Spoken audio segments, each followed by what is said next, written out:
Élevez tes deux mains. Nyanyua mikono yako miwili juu. Commence à dire à Dieu, Anza kumwambia Mungu, j'ai besoin de toi. nina haja yako. Dis à Jésus, j'ai besoin de toi. Mwambie Yesu, nina haja yako. Élevez ta voix, commence à prier. Hebu nyanyua sauti yako, anza kuomba. Umwambie Bwana, nina haja yako jioni ya leo. Nyanyua sauti yako, anza kuomba. Mwambie Bwana, nina haja yako jioni ya leo. Hebu mwambie Bwana, niguse, nitembelee jioni ya leo. Mwambie Bwana, usinipite. Mwambie Bwana, niko hapa kwa ajili yako. Nimesogelea madhabahuni pako, naomba Bwana uniguse. Mwambie Bwana, uniguse jioni ya leo. Mwambie niko hapa kwa ajili yako. Hebu tamani Bwana akuguse. Akuguse kipekee kabisa. Bwana anapowagusa wengine akuguse na wewe. Bwana anapowatembelea wengine akutembelee na wewe. Hebu endelea kunyanyua sauti yako juu. Mwambie Bwana uniguse, usinipite Mwokozi. Mwambie Bwana usinipite, mwambie Bwana usinipite. Usikubali mtu akuharibie ibada yako jioni ya leo. Ni majira ya Bwana kutembelea. Mwambie Bwana unitembelee. Mwambie Bwana unitembelee. Nyanyua sauti yako. Mwambie Bwana unitembelee. Yuko mahali hapa kwa ajili yako na anaenda kuhudumia jioni ya leo. Tunapoenda kuhitimisha sherehe yetu kuu ya Pasaka, mwambie Bwana usinipite. Kama tunavyotangaza ufufuo wa Kristo, na akafufue maisha yako, akafufue kila kilichokufa kwenye maisha yako. Mwambie Bwana, ninakuita jioni ya leo. Iwe jioni yangu ya ushuhuda, iwe jioni yangu ya matendo makuu, iwe jioni yangu ya ishara. Endelea kunyanyua sauti yako, maanisha maombi yako, maanisha maombi yako. Bwana akakutendee jioni ya leo sawa na haja ya moyo wako. Bwana akakutokee, Bwana akaonekane katika jina la Yesu aliye hai.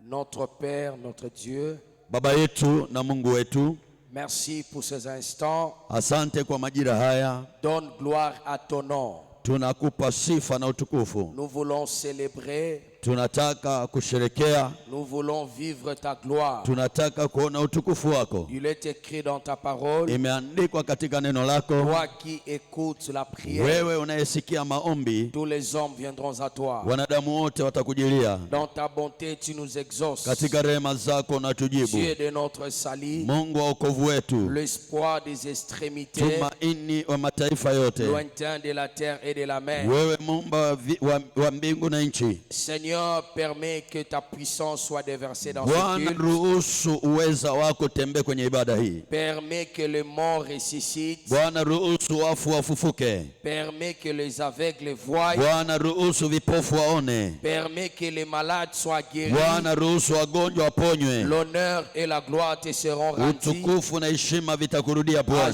jamais et en milele perpétuité. na milele yote. Merci pour ta présence. Asante kwa uwepo wako. Merci pour ton amour. Asante kwa upendo wako. Je te promets, Saint-Esprit. Ninakuahidi Roho Je Mtakatifu. te promets, Jésus-Christ. Ninakuahidi Bwana Yesu Kristo, Ce que tu feras dans ce culte. yote utatenda kwenye ibada hii. L'honneur, la gloire, Utukufu na la heshima magnificence na heshima na te mamlaka seront yote rendus vitakurudia à Bwana, jamais en milele perpétuité. yote. Merci pour ta présence. Asante kwa uwepo wako. Que le Dieu de notre patriarche, Mungu wa baba yetu le docteur prophète Dr. Profesa Lawrence Kameta qu'il puisse nous accompagner. aweze kuwa pamoja nasi. Béni soit ton nom. Libarikiwe jina lako Bwana, Au nom de Jésus, katika jina la Yesu Kristo. nous acclamons car tu es Dieu. Waweza kushangilia Bwana Yesu. Shangilia kwa makofi mazuri na vigelegele. Shangilia Bwana. Nous acclamons. Haleluya. Shangilia Bwana. Sans plus tarder, on se tient toujours debout. Na bila kupoteza muda, katika hali ya Nous allons kusimama lire wima, Exode chapitre 12. tutasoma andiko kwenye kitabu cha Kutoka 12. Exode chapitre 12, Kutoka 12 verset 1er. mstari wa kwanza.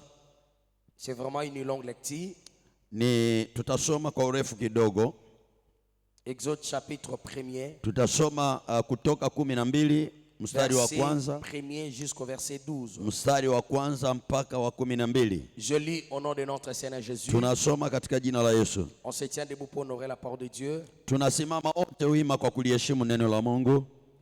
L'Éternel dit à Moïse, Bwana kanena na Musa, et Aaron na Haruni dans le pays de l'Égypte. katika nchi ya Misri. Ce mois sera pour vous Akawaambia, mwezi huu utakuwa mwanzo wa le miezi kwenu, premier de mois. utakuwa ni mwezi wa kwanza wa Il mwaka kwenu, sera pour vous le premier de mois de l'année. itakuwa ni mwezi wa kwanza wa mwaka kwenu. Parlez à toute l'ensemble d'Israël Semeni na mkutano wote wa Israeli, et dites, mkawaambie, le 10e jour de ce mois, siku ya 10 ya mwezi huu en prendant un agneau pour chaque famille kila mtu atatoa mwana kondoo et un agneau pour chaque maison. kwa hesabu ya nyumba Si la maison est trop peu ya nombreuse, baba zao, mwana kondoo kwa watu wa nyumba mmoja. si une maison est trop peu nombreuse pour un agneau, Na ikiwa watu wa nyumba ni wachache kwa mwana kondoo, on la prendra avec son plus proche voisin, basi yeye na jirani yake aliye karibu na nyumba yake, selon le nombre de personnes. na watatoa mwana kondoo mmoja kwa kadri ya hesabu ya Vous watu. compterez pour cet agneau après ce que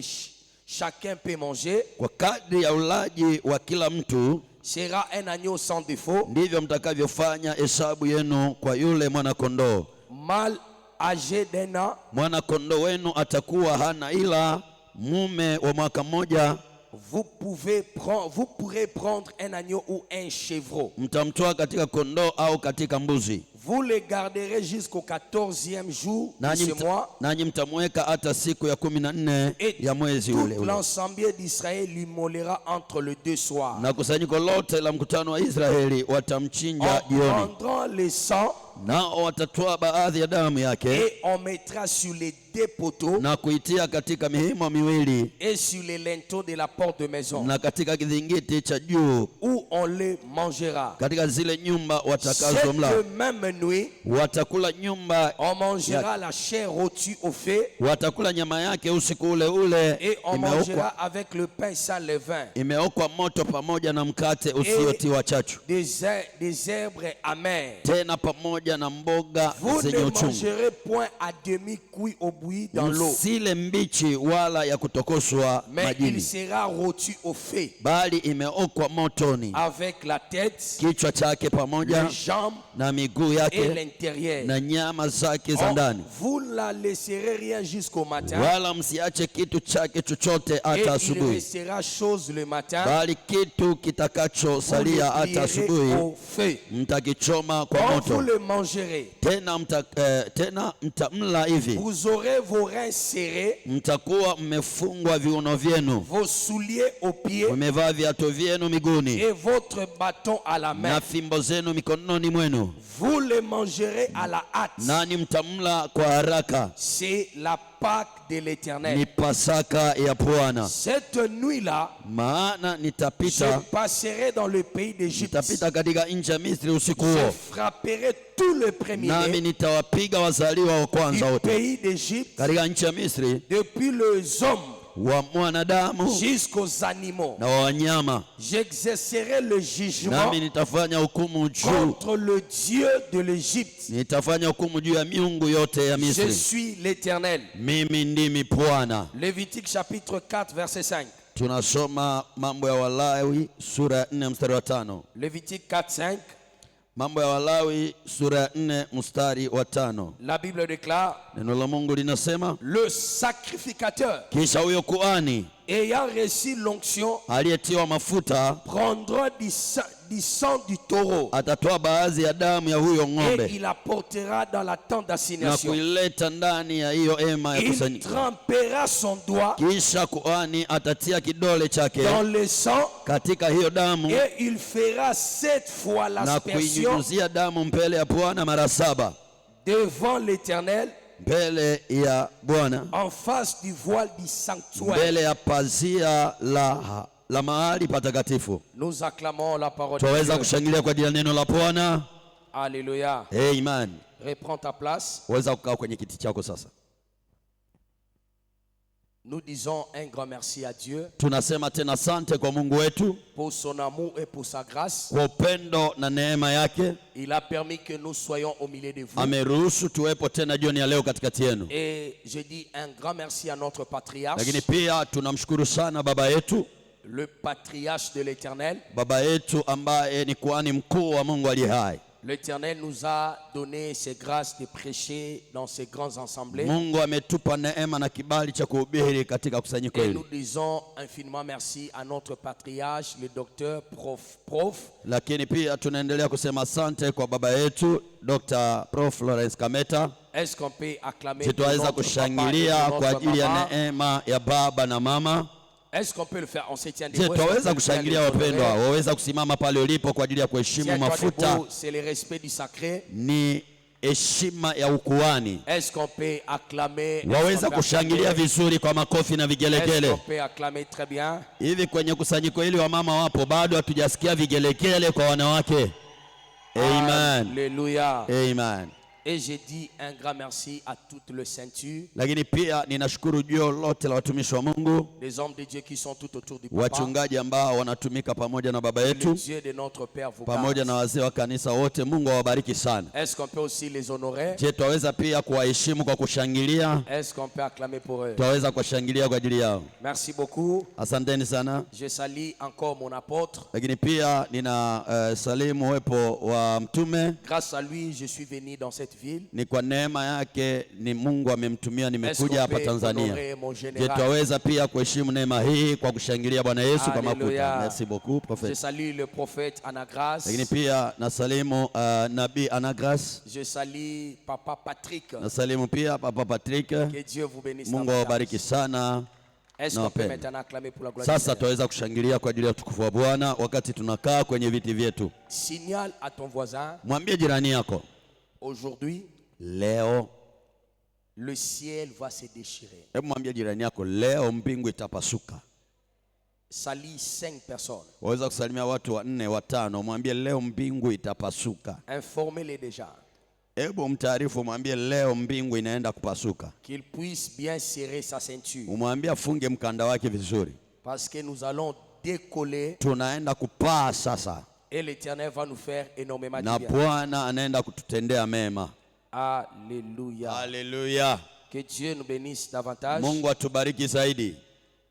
Aujourd'hui, c'est une soirée merveilleuse Leo ni jioni ya heri ya utukufu que l'Éternel nous a donnée. ambao Bwana ametupa tena, Et je serai un peu très profond aujourd'hui na nitaingia kwa kina sana leo parce que c'est un thème que nous voulons développer. kwa sababu ni ujumbe ambao tunataka tuchembue vizuri, C'est la raison de notre existence. yaani sababu ya kuishi kwetu. C'est là que le thème que je vais parler aujourd'hui, Ndio ujumbe ambao nitauzungumzia leo pendant quelques instants, kwa muda mfupi, avant que nous entrions dans d'autres services. kabla tujaingia kwenye kazi nyingine ya Le maombi na thème est maombezi. intitulé Ujumbe wetu unasema, Jésus-Christ est notre Pâque. ujumbe unasema Yesu ndiye Pasaka yetu. Écrivez cela. Andika hilo, Jésus-Christ est notre Pâque. Yesu Kristo ndiye Pasaka yetu. Regarde ton voisin, Mwangalie jirani yako, dis Jésus-Christ est notre Pâque. mwambie Yesu ndiye Pasaka yetu. Alléluia. Haleluya, Alléluia. haleluya. Que Dieu nous bénisse Mungu davantage. atubariki zaidi. Le Dieu de la Bible, Mungu wa Biblia il est le Dieu qui connaît le commencement et la fin. ni Mungu anayejua mwanzo na mwisho, Et il est celui qui maîtrise la fin avant le commencement. na yeye pia anaelewa mwanzo, anaelewa majira ya mwisho na mwanzo. Depuis les temps anciens, Tangu miaka iliyopita, dans la pensée de Dieu, katika wazo la Mungu, Dieu cherchait toujours les moyens Mungu alikuwa anatafuta namna pour s'approcher de son peuple, ya kuwasogelea taifa lake, pour s'approcher de sa créature. ya kusogelea viumbe vyake. Parce que la Bible nous présente, Wa Biblia inatuonyesha l'Éternel, il a senti qu'il était seul. kwamba Mungu aliona yuko peke yake, Il a créé le ciel et la terre. akaumba mbingu na nchi, Il a créé le premier jour, akaumba siku ya le kwanza deuxième, na siku ya pili, le troisième, siku ya tatu, le quatrième, siku ya nne, le cinquième. siku ya tano. Mais il arrive le sixième jour, Ilipofika siku ya sita, il dit non, akasema pana, je dois maintenant me créer. sasa inabidi nijiumbe. Alléluia. Haleluya, Je dois maintenant me créer. inatakiwa nijiumbe sasa. C'est alors que Dieu dit ceci, Ndipo Mungu alisema faisons l'homme à notre image, tumtengeneze mtu kwa sura selon notre na ressemblance. mfano wetu. Quand on parle l'image de Dieu, Tunaposema kuhusu mfano wa Mungu, ce n'est pas la chair, sio mwili, Quand on parle de l'image de Dieu, tunaposema picha ya Mungu, c'est l'esprit qui est en toi. ni roho iliyo ndani yako. L'esprit qui est en toi Roho iliyo ndani yako a la forme de Dieu. ina mfano wa Mungu. C'est là qu'on parle de l'image de Dieu. Hapo ndipo tunaposema kuhusu picha ya Quand Mungu. on parle de la ressemblance, Tunaposema mfano, c'est le faire de Dieu en toi. ni hali ya Mungu kuwa ndani yako. C'est là que quand j'enseigne sur ça, Ndio maana napofundisha kuhusu hilo, je dis ceci. nasema hivi: Le 7e jour, siku ya saba l'Éternel ne s'est pas reposé Mungu hajapumzika parce qu'il était fatigué. kwa sababu alichoka, Mais il s'est reposé lakini alipumzika parce qu'il avait créé l'homme qui pouvait continuer ce que lui kwa devait faire. sababu alimuumba mtu ambaye ataendeleza viumbe. C'est là qu'il devait se reposer Ndio maana ilibidi apumzike pour que le fer de l'homme ili kwanza huyu mtu puisse se reproduire. aweze kuendeleza. C'est là que le premier exercice Ndio maana kazi ya kwanza que l'Éternel a testé l'homme, ambayo Mungu alimjaribu mwanadamu c'était l'exercice de la nomenclature. ilikuwa ni kazi ya uendelezi. Nomenclature. Yes, ya kupanga majina ya wanyama. C'était le premier exercice. Yani ilikuwa ni kazi ya kwanza. L'Éternel voulait checker. Bwana alitaka kujaribu Si c'est l'homme, il est capable kama huyu mwanadamu anaweza, de prendre ce qui est dans mon esprit yani kutoa yaliyo ndani ya wazo et de langu commencer à donner. na kuanza kuyaleta. C'est là que l'homme, on l'a créé. Ndipo mtu alipoumbwa, L'Éternel a amené les animaux. Bwana akawaleta wanyama. Ce que j'aime, c'est quoi? Ninachopenda ni nini? L'Éternel a donné à l'homme le pouvoir Mungu akampa mwanadamu uwezo et donné aux créatures kuwapa viumbe qui ont été créées avant lui. walioumbwa baada yake. Non, kabla yake. Je répète, Narudia, l'Éternel Bwana a donné à l'homme le pouvoir akampa mtu uwezo de nommer wa kuwapanga les créatures viumbe qui sont créées avant l'homme. vilivyoumbwa kabla yake. Alléluia. Haleluya. C'est là que quand il regarde un animal qui arrive, Ndio maana alipomwona mnyama anakuja, il a dit, toi tu seras appelé le lion. akasema wewe utaitwa simba. Quand il donne le nom, Na anapopanga majina, il donne deux choses. analeta vitu viwili. Il donne la nature Anampa uumbaji, anampa umbo, et il donne le caractère. na anampa tabia. Lion n'est pas le roi de la savane. Yani simba sio mfalme wa wanyama. Yes, sio simba sio mfalme forêt, qu'est-ce qu'on appelle encore? Muhuru, pori, yes, asante. Pori. Le lion n'est pas le roi de la forêt Yani simba sio mfalme wa pori parce qu'il y avait l'élection. kwa sababu kulikuwa uchaguzi.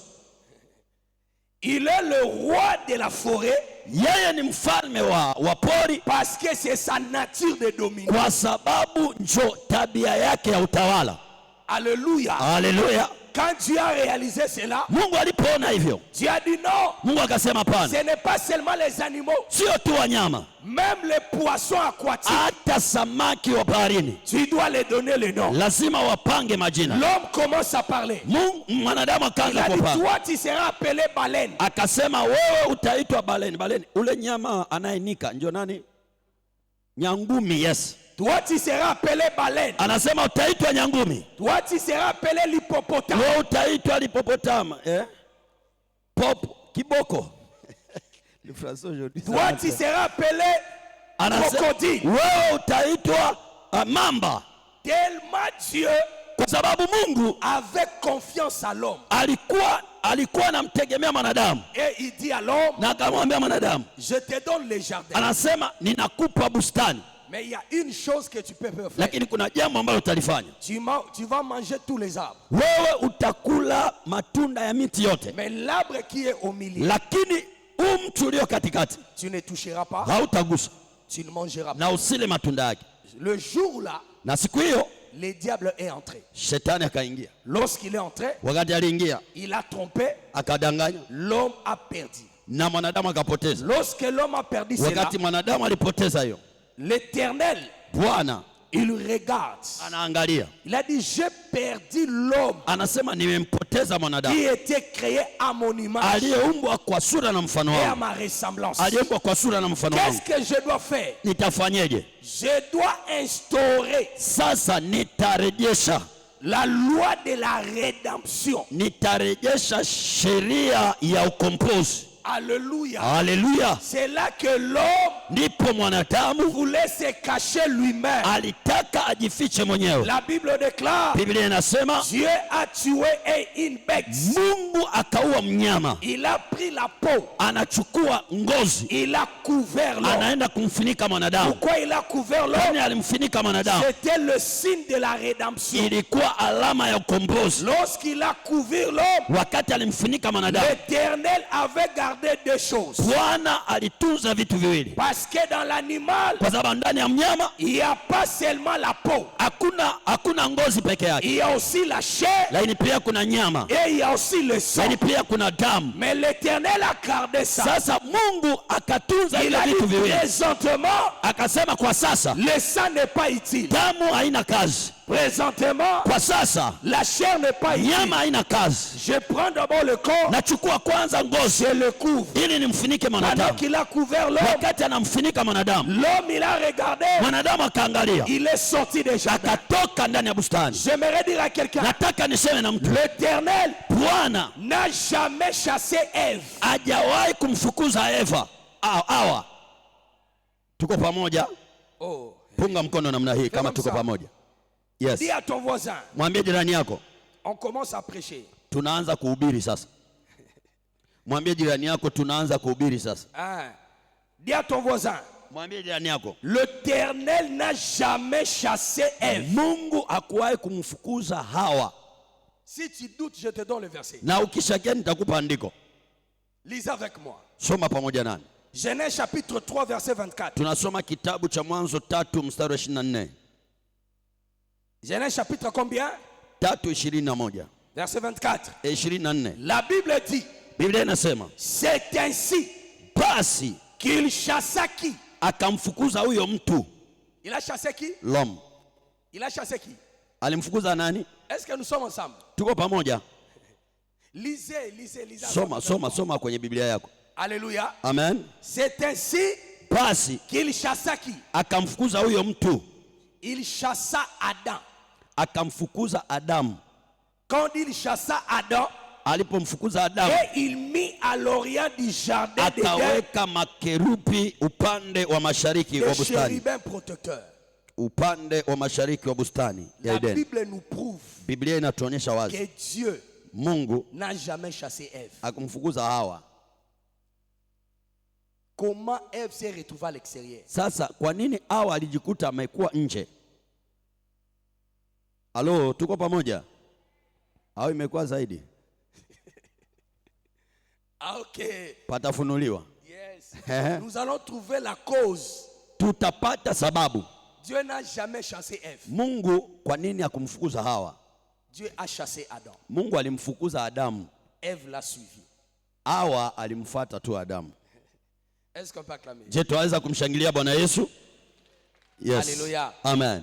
L'Éternel cherchait toujours les moyens Bwana alikuwa akitafuta namna pour racheter son peuple. ili aweze kukomboa taifa lake. Il a cherché beaucoup de moyens. Akatafuta njia nyingi. Il a envoyé des prophètes. Akatuma manabii. Il a envoyé ceci. Akatuma wafalme. Ça n'a pas toujours tenu. Haikuwezekana. Il a dit non. Akasema pana. Le prix Bei au gharama est tellement élevé. ni kubwa sana. Qu'est-ce que je dois faire? Nitafanyeje? Je dois continuer toujours. Lazima niendelee. Pendant qu'il continuait, Wakati aliendelea, il a choisi un homme akachagua mtu qu'on appelle Abraham. ambaye anaitwa Il Ibrahimu. a dit à travers Abraham, Akamwambia kupitia Ibrahimu je peux atteindre mon objectif. naweza kufikia lengo langu. Abraham est mort. Ibrahimu akafa. Il a choisi Isaac. Akatafuta Isaka. Il commence à marcher. Anaanza kutembea. Isaac est mort. Isaka naye Il a akafa. choisi Jacob. Anatafuta Yakobo. Il marche avec Jacob. Anatembea na Yakobo. Jacob est mort. Yakobo naye akafa. Il a laissé 12 fils. Akaacha watoto 12. Dans ces 12 fils, Ndani ya watoto 12, l'Éternel avait dit à Abraham, Bwana alimwambia Ibrahimu, il a dit la terre où tu es, anasema udongo ambao upo je donnerai à tes enfants. nitawapa uzao wako. Abraham dit ceci, Ibrahimu akasema, comment connaîtrai-je nitajuaje que j'aurai la postérité. kama nitakuwa na uzao. L'Éternel introduit. Bwana akasema, Il a dit tes descendants akamwambia uzao wako seront étrangers watakuwa kwenye nchi ya utumwa, dans un pays katika nchi qui ne sera pas de leur. ambayo sio ya kwao. Mais après 400 ans, Lakini baada ya miaka 400 moi je descendrai mimi nitashuka pour les sauver. ili niwaokoe. Abraham est mort.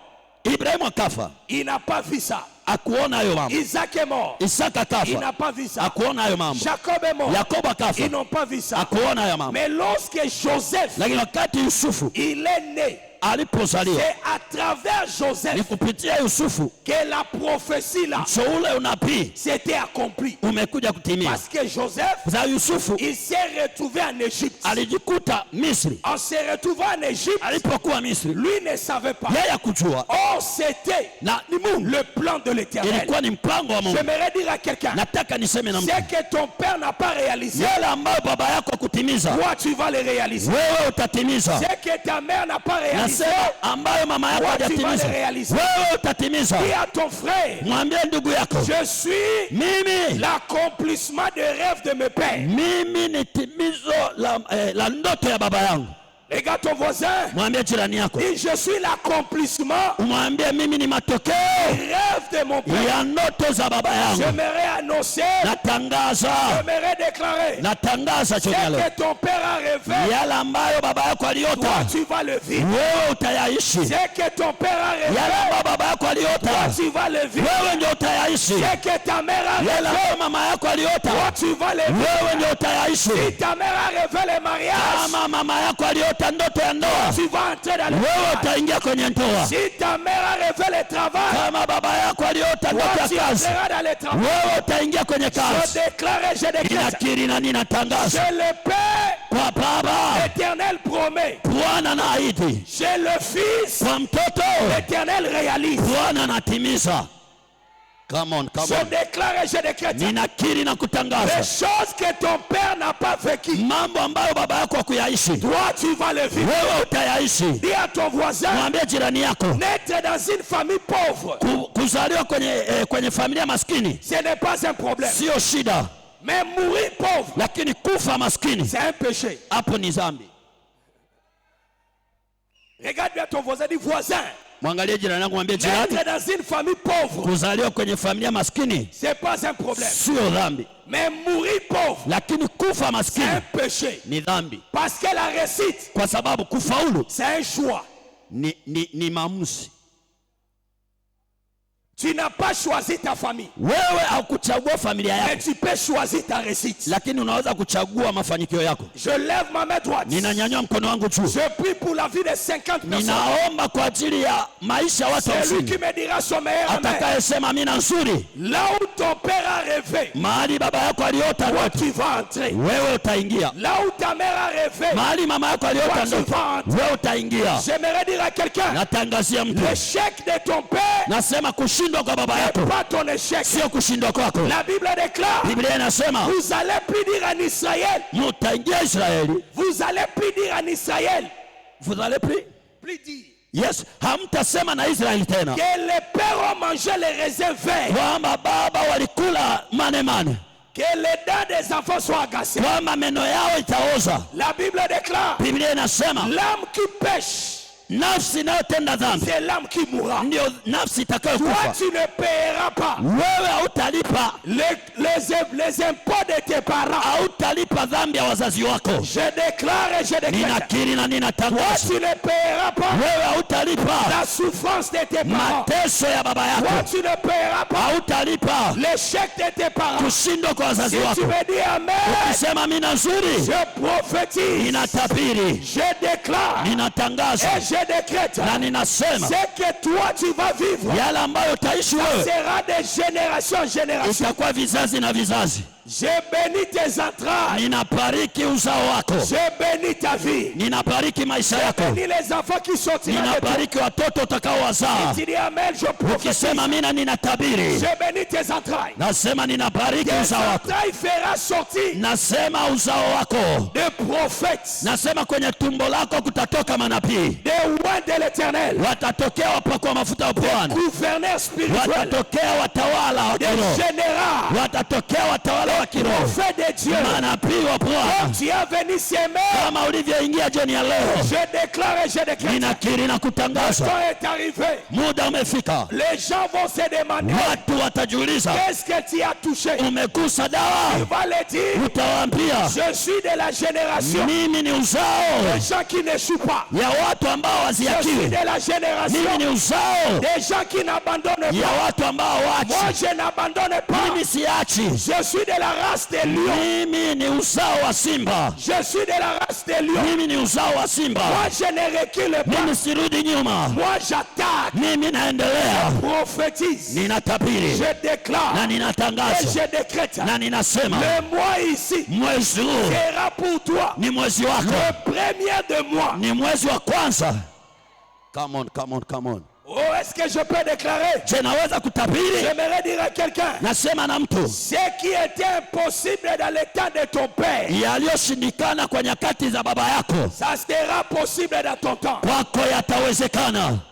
Dis à 5 personnes. Waambie watu watano. Ce que mon père était incapable de faire, Yale ambayo baba yangu alishindwa kufanya, moi je veux le faire. mimi nitafanya. Là où mon père n'a jamais arrivé, Umwambie mahali ambapo baba yangu moi hakufika, j'arriverai. mimi nitafika. Je vais aller de génération. Nitaenda Je vizazi, vais aller de gloire en gloire. nitaenda utukufu hadi Je utukufu. suis une génération Mimi ni uzao des gens qui ne pleurent pas, ya watu ambao des walii, gens qui ne se lamentent watu pas. ambao Je suis hawanunguniki. de la génération Mimi ni uzao des prophètes. ya Je manabii. suis de la génération Mimi ni uzao Joseph. wa Yusufu. Ce que mon père a rêvé, Yale ambayo baba yangu aliota, moi je vais le mimi réaliser. nitayaishi. J'aimerais dire à quelqu'un, Ninasema na mtu hapa, ce qu'on a promis à ton père, yale ambao waliahidi baba yako, l'Éternel va accomplir en toi. Bwana atayatimiza kwako.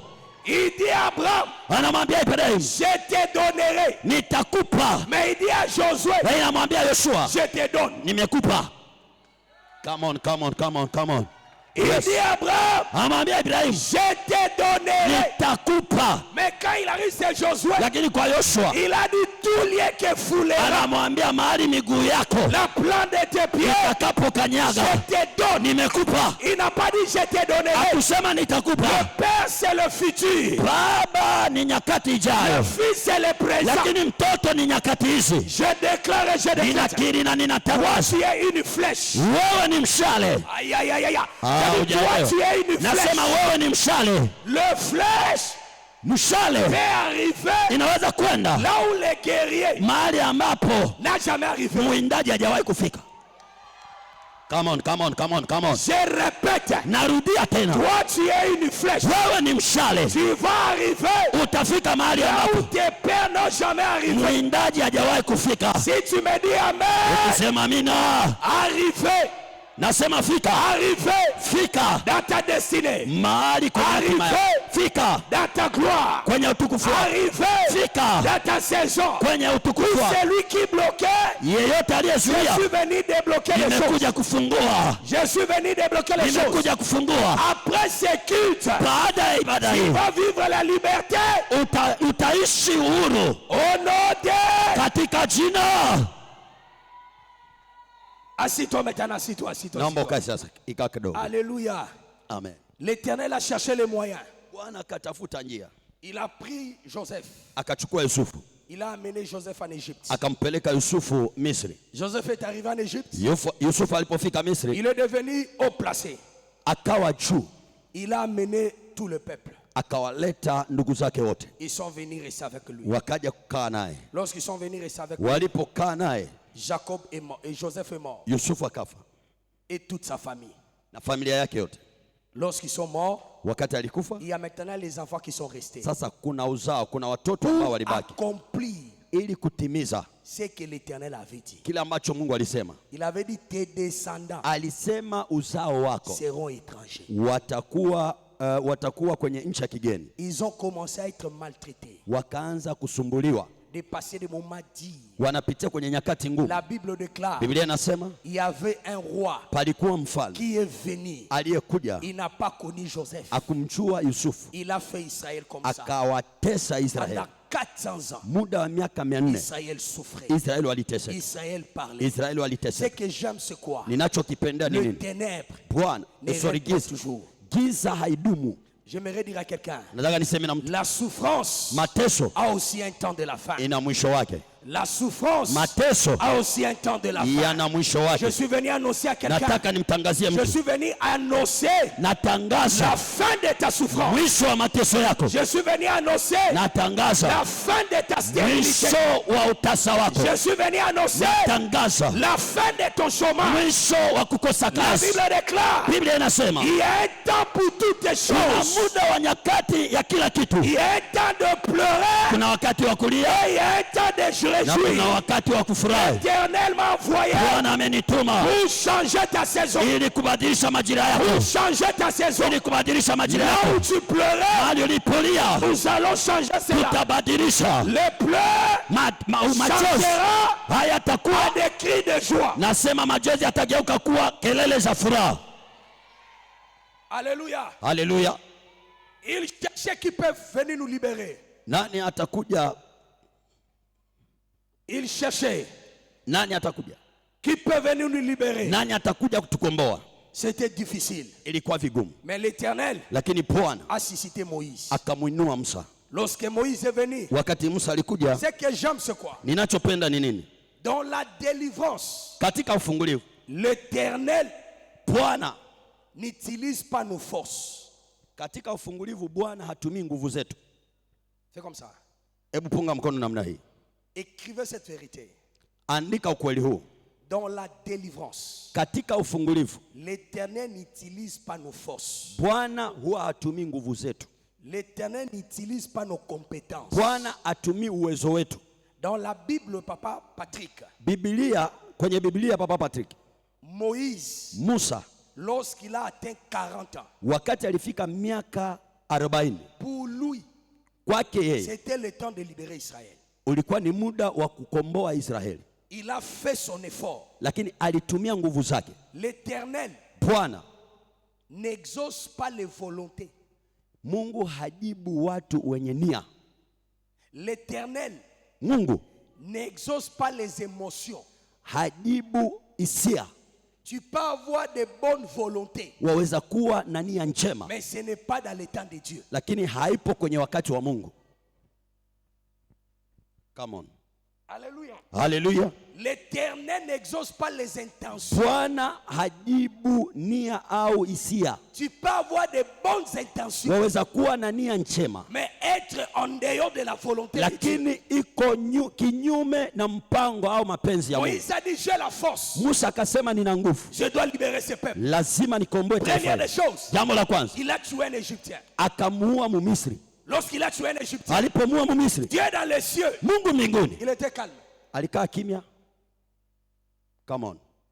Come on. La nouvelle, Sasa taarifa elle est arrivée dans les oreilles du roi. ikafika kwa mfalme, On l'a poursuivi Moïse. wakamfuatilia Musa. Moïse a fui Musa akakimbia, avec sa force. akakimbia na nguvu zake. L'Éternel était toujours silencieux. Bwana alinyamaza.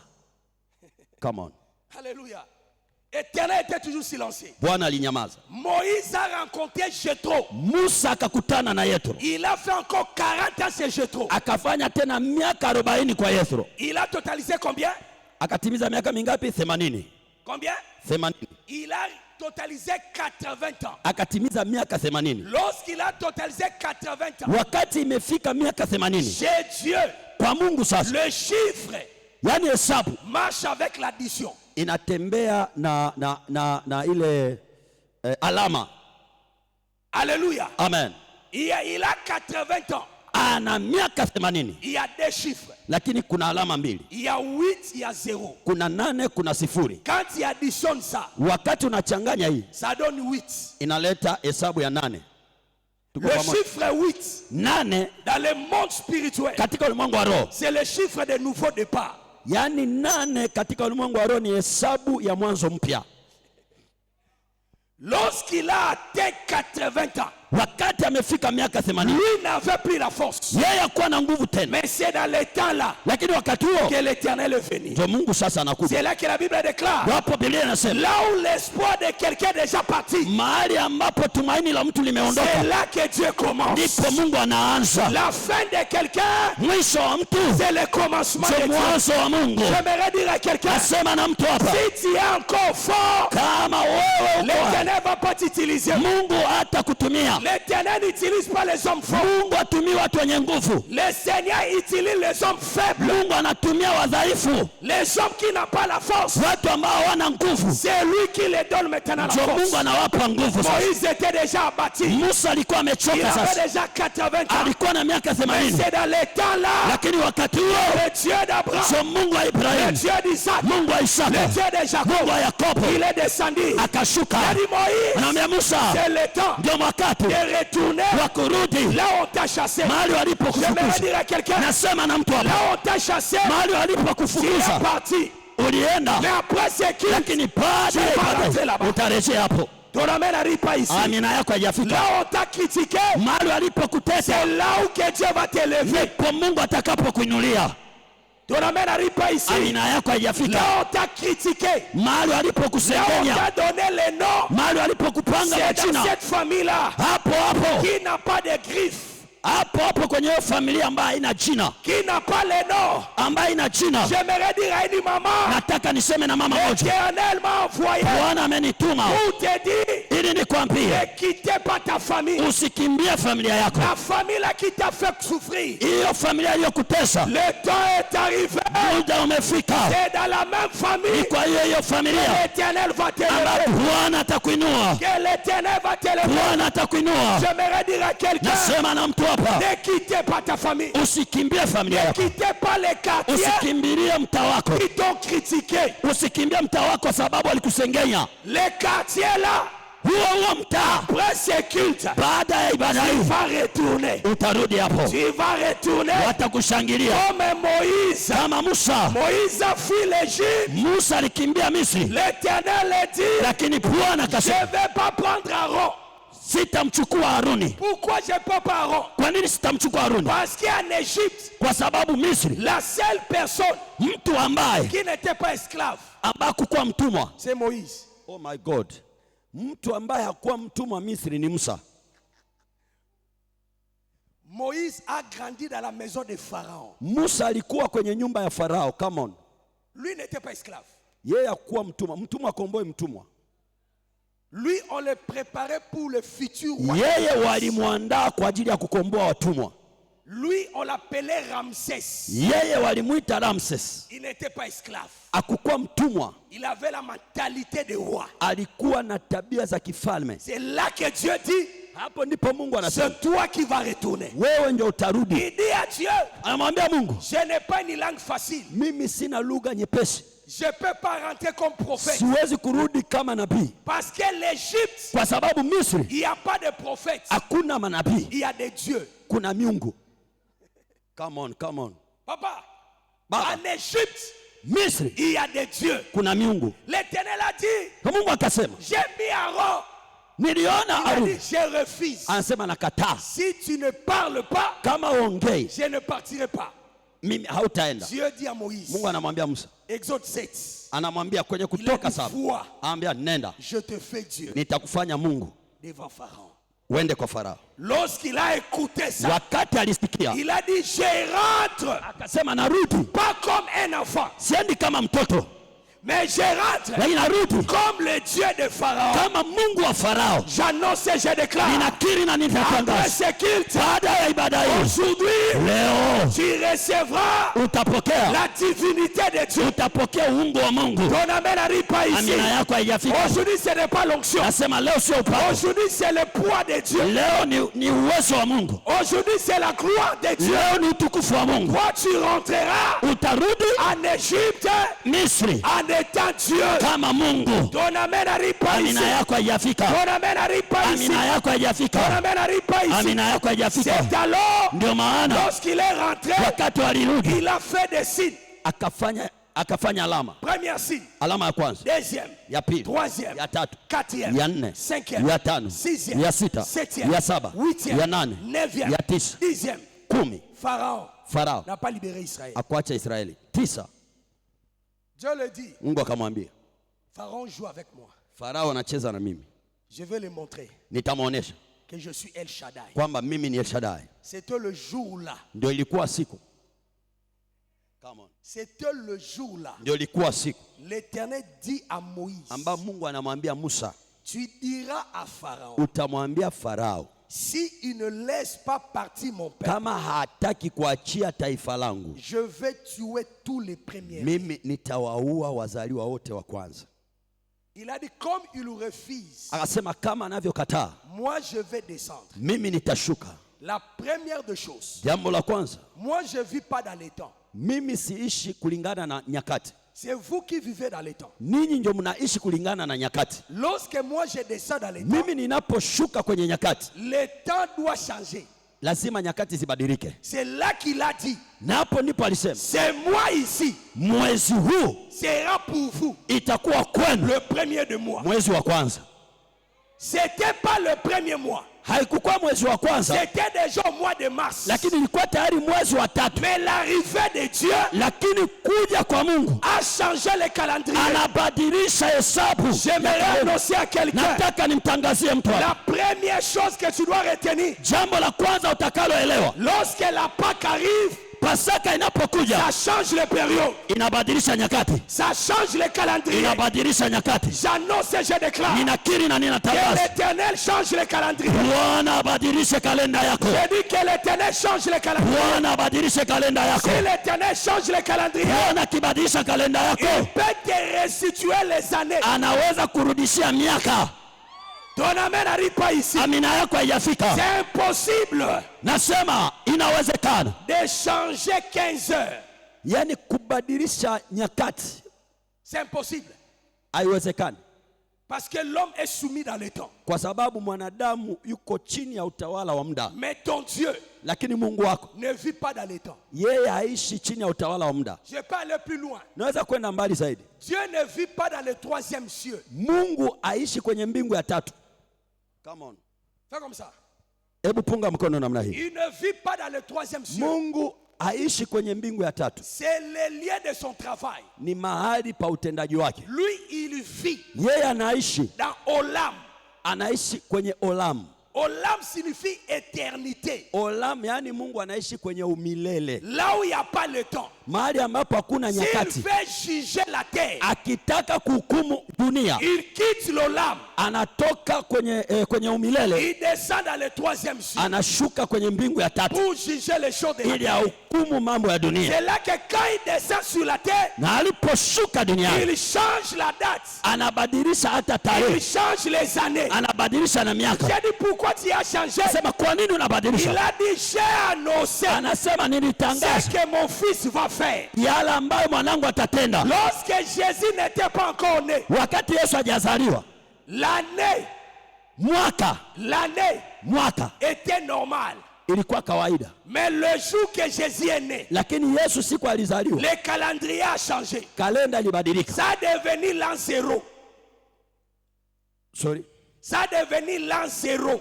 Yani ikarudi kwenye sifuri. Cela veut dire quoi? Maana yake ni Lorsque la Pâque arrive, wakati Pasaka ça inakuja, change le temps. inabadilisha nyakati, Ça change les circonstances. inabadilisha nyakati na Je majira. prophétise. Ninakiri na Je ninatangaza déclare. na ninatabiri, Si tu étais en retard kama ulikuwa umechelewa, de 5 ans, kama ulichelewa miaka 5, de 6 ans, miaka de 6, 7 ans, miaka 7, de 8 ans, miaka 8, la Pâque d'aujourd'hui Pasaka ya leo puisse récupérer les années. itarejesha miaka, Puisse récupérer les années. itarejesha La miaka. Bible déclare, Biblia inasema, je vous remplacerai asema nitawarejeshea les années miaka qu'on a dévorées, iliyoharibiwa sauterelles, na nzige gelec, na tunutu gazam. na mamatu. J'annonce et je Nami déclare, ninakiri na la kutangaza Pâque Pasaka de mai 2020, irejeshe, 2020, nasema Pasaka irejeshe 2000 Que ça remet 2021. irejeshe 2001. Que ça remet 2023. Irejeshe 2021. Que ça remet 2023. Irejeshe 24. Que ça remet 1960. Irejeshe 25. Que ça remet Nasema Pasaka irejeshe 885. miaka iliyoliwa. Que ça remet Irejeshe 1883. miaka 1083. Kwa sababu hapo Les périodes. Pasaka inabadilisha majira. Biblia inasema, La Bible déclare. Biblia inasema, Tu diras en Israël, utaenda Israeli, le mois ici mwezi huu sera pour vous ni mwezi wenu, le premier mois. mwezi wa kwanza. J'aimerais annoncer, Nataka nitangaze, janvier n'était pas ton mois. nasema Januari haikukuwa yako. Avril, février n'était pas ton mois. Nasema Februari haikukuwa ya kwako. Mars n'était pas ton mois. Machi haikuwa ya kwako. Ton mois vient de commencer aujourd'hui. Mwaka wako unaanza na Aprili. Tu n'as pas bien, je suis ici. Hujaelewa. Nasema mwaka wako unaanza na Aprili. Parce que la Pâque Kwa sababu Pasaka inaugure inafungua une nouvelle calendrier. Pasaka inazindua kalenda mpya. Je lève ma main droite. Nanyanyua mkono wangu juu. Je prie et je déclare. Ninatangaza na Que ton année change. mwaka wako badilishwe. Que ton année change. Mwaka wako badilishwe. Ce que tu as raté hier. Yale ulikosa jana. Et aujourd'hui. Leo L'Éternel te le donne. Bwana kupe. Reçois cela. Pokea sasa hiyo. Reçois cela. Pokea hiyo. Ce que ton père t'a raté. Yale ambayo baba yako Que alishindwa. le ciel te donne. Mbingu ikupe. On ne n'arrive pas ici. Amina yako haijaja Il dit hapa. que le ciel te donne. Nasema mbingu ikupe. Tu as raté le travail. Wewe ulikosa kazi. Reçois cela. Pokea kazi. Tu as raté le mariage. Ulikosa ndoa. Reçois cela. Pokea Tu ndoa. as raté le voyage. Ulikosa kazi. Reçois cela. Pokea Tu as safari. raté le prophétique. Ulikosa unabii. Reçois cela. Pokea Parce unabii. que quand la Pâque arrive, Kwa Pasaka inapokuja ça change des choses. inabadilisha vitu. Oh, est-ce que je bénis quelqu'un? Je ninambariki mtu Ça hapa. change des choses. Inabadilisha vitu. Ce que j'aime, c'est quoi? Ninachopenda nini? Lorsque la Pâque arrive, Wakati Pasaka inakuja. lorsque la Pâque arrive, Wakati Pasaka inakuja. c'est pour le jugement de nos ennemis. Ni kwa ajili ya hukumu ya maadui zetu. Ton amen n'arrive pas ici. Amina yako haijafika. J'annonce et je déclare. Ninakiri na ninatangaza. Mon nom c'est Bernard Malala. Jina langu ni Gabriel Hasani. J'annonce et je déclare. Ninakiri na La ninatangaza. Pâque annonce Pasaka la inatangaza. mort de tes ennemis. Pasaka inatangaza kifo cha maadui zako. Oh, la Pâque annonce Pasaka la inatangaza mort de tes ennemis. kifo cha adui zako. C'est lui qui t'a fait souffrir. Aliyekutesa Je t'annonce. On ninakutangazia. va t'appeler. Watakuita. Tu vas recevoir l'appel. Utapokea wiki. Il a fait AVC. Wanakuambia alidondoka. Et tu vas t'appeler. Watakuita. Il vient de mourir. Amefariki. Parce que la Pâque, Kwa sababu Pasaka c'est pour les jugements. ni kwa ajili ya hukumu. Si tu demandes aux Égyptiens, Kama wewe si wa Misri, les Égyptiens n'aiment pas la Pâque. ukiwauliza wa Misri hawapendagi Pasaka. Ils n'aiment pas la Pâque. Yaani wanaichukia Parce Pasaka. que c'est par la Pâque Kwa sababu kupitia que Pasaka Pharaon ndio Farao a perdu son fils. alipoteza mtoto wake wa kwanza. Come on. C'est par la Pâque Ni kupitia Pasaka que Pharaon Farao a perdu ses animaux. alipoteza wanyama wake. C'est par la Pâque Ni kupitia Pasaka que Farao il a perdu son fils qui devait être roi. alipoteza mzaliwa wake wa kwanza ambaye angepaswa kuwa mfalme. Je suis venu t'annoncer. Nimekuja kutangazia Après ce culte, baada ya ibada on hii va t'appeler au téléphone watakupigia simu pour te dire, ili wakwambie c'est lui qui combat ta vie. aliyekupiga vita Il vient de tomber. amedondoka. C'est lui qui combat ta destinée. Aliyekupiga Il vita vient de tomber. amedondoka. Parce que la Pâque, Kwa sababu Pasaka c'est une fête pour nous. yaani kwetu sisi, Mais c'est les lamentations pour nos ennemis. Pasaka ni sherehe kwetu, lakini ni msiba kwa adui. J'annonce dans la vie de une Ninakiri personne. na ninatangaza, C'est lui qui me dira Amen. atakayesema amina, Et la Pâque d'aujourd'hui Pasaka ya leo annonce les jugements. inatangaza hukumu, Annonce les jugements. inatangaza hukumu, Annonce les jugements. inatangaza hukumu. Annonce les jugements. Nasema tangaza hukumu, Annonce les jugements. tangaza hukumu. Troisième de choses. Fanya vitu Parce que vitatu le ciel vient de s'ouvrir. kwa sababu mbingu inafunguka. Troisième de choses. Jambo la tatu, La Pâque, Pasaka. c'est une récompense financière. Pasaka ni malipo ya kiuchumi. C'est par la Pâque Ni kupitia Pasaka que Dieu ambapo Mungu a récompensé Israël. aliwalipa Israeli. Ils ont travaillé pendant 400 ans. walitumika miaka 400, On ne le payait pas. walikuwa hawalipi. Mais le jour de la Pâque, Lakini siku ya il Pasaka dit à Moïse, anamwambia Musa, tu diras aux enfants ambia wana wa Israeli d'aller demander aux waende kwa Égyptiens Wamisri qu'on puisse les donner l'or, waombe dhahabu, qu'on puisse les donner l'argent, wawape fedha, qu'on puisse les donner les bijoux. wawape mpaka mabangili, C'est-à-dire, macheni ya dhahabu. c'est pour la première fois Maana yake ni mara ya kwanza des esclaves ambao watumwa sont sortis des riches. wametokea kuwa matajiri.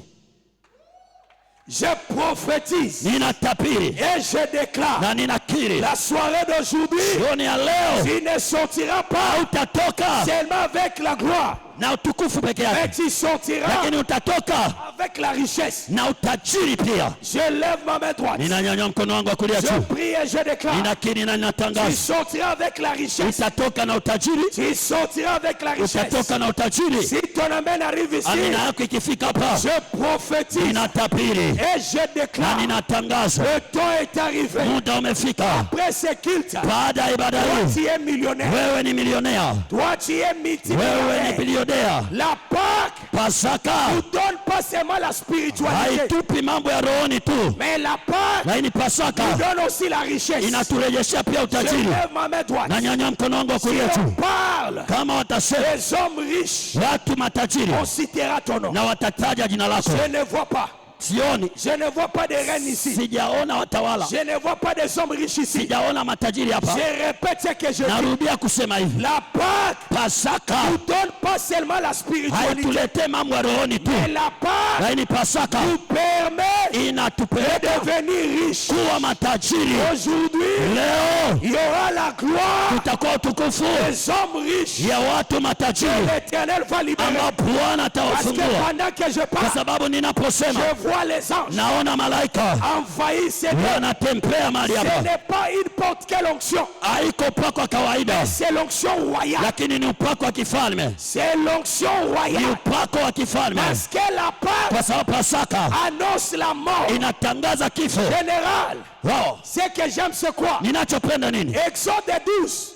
Kutoka 12 L'agneau de l'Exode 12. anasema ule kondoo wa Kutoka Il était mort. alifariki, Il n'était pas ressuscité. hakufufuka, Mais Jésus-Christ, lakini Yesu il est notre Pâque. yeye ni Pasaka yetu. Lui, Yeye sa mort, kifo chake, kifo chake nous a réconciliés inatupatanisha avec le Père. na Baba, Sa réconciliation, sa résurrection na ufufuo wake nous a permis inatupelekea de devenir kuwa le roi wafalme et le sacrificateur. na makuhani. J'annonce et je déclare Natangaza na la nakiri soirée d'aujourd'hui, jioni ya leo, la gloire que Dieu va libérer, utukufu ambao Mungu ça va ataachilia t'amener itakupeleka et tu deviens unakuwa roi mfalme et sacrificateur. na kuhani, Parce que la Pâque, kwa sababu Pasaka quand ça arrive, wakati inakuja ça annonce inatangaza la fin de l'esclavagisme. mwisho wa utumwa. Toi aujourd'hui tu seras libéré. Wewe leo utafunguliwa, L'Éternel t'amènera dans la gloire. Bwana atakupeleka kwenye utukufu. Ton amen n'arrive pas ici. Amina yako haijaje hapa. Je prophétise, Ninatabiri, je déclare ninatangaza et je décrète. na ninasema Aujourd'hui, leo je suis venu prier nimekuja kuomba pour les gens kwa ajili ya watu qui ont le sang royal. ambao wana damu ya kifalme. On se sent tous debout. Simama kwa miguu yako sasa, simama, Élevez juste à tes deux mains. nyanyua mikono yako miwili juu, simama tu kwa miguu yako. Ferme seulement tes yeux. Fumba macho yako. Je bien dit aujourd'hui, Nimesema vizuri leo, ce n'est pas l'onction, sio upako, mais c'est la gloire. ni utukufu. Élevez justement tes deux mains. Nyanyua tu mikono yako miwili juu. La gloire, c'est quoi? Utukufu ni nini? C'est le revêtement de Dieu. Ni kuvishwa na Bwana. L'onction, Upako c'est le revêtement des oins.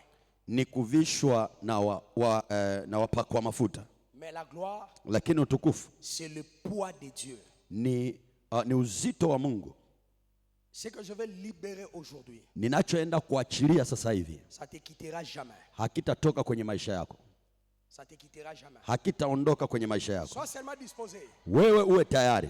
Il y a des prophètes Kuna manabii qui prophétisent sous l'onction. wanaotabiri kuhusu upako, Mais il y a des prophètes lakini kuna manabii qui prophétisent sous la gloire. wanatabiri kuhusu utukufu. Lorsque la gloire descend, Utukufu unaposhuka, le oint disparaît.